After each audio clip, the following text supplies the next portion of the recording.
So that alone is a benefit.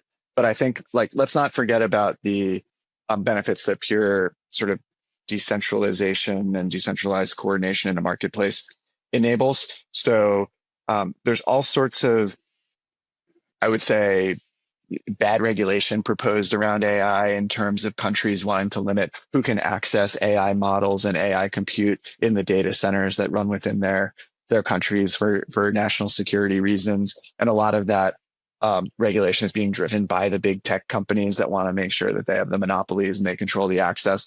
And so just ensuring that there's this like open access, anyone wants to run an open AI model and deploy it on a network and scale their infrastructure automatically, that there's an independent infrastructure available where they can do it, is important and makes a lot of sense. And it's how you prevent the rugging of the big tech companies and their developer APIs and products as they change their policies or their minds, or you compete with them in the future.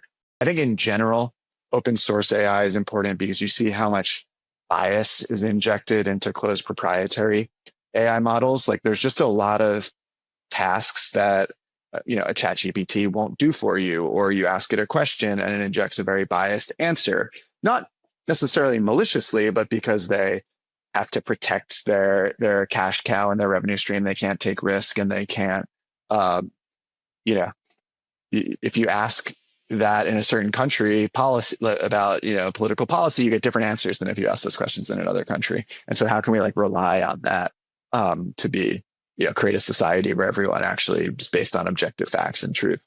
Open source AI is important where people have transparency into the weights, the measures, the biases, and can access these things without concern. And I think that's definitely an important consideration. It's just having open access, having that transparency. How are these models being created? How are they being weighted, et cetera?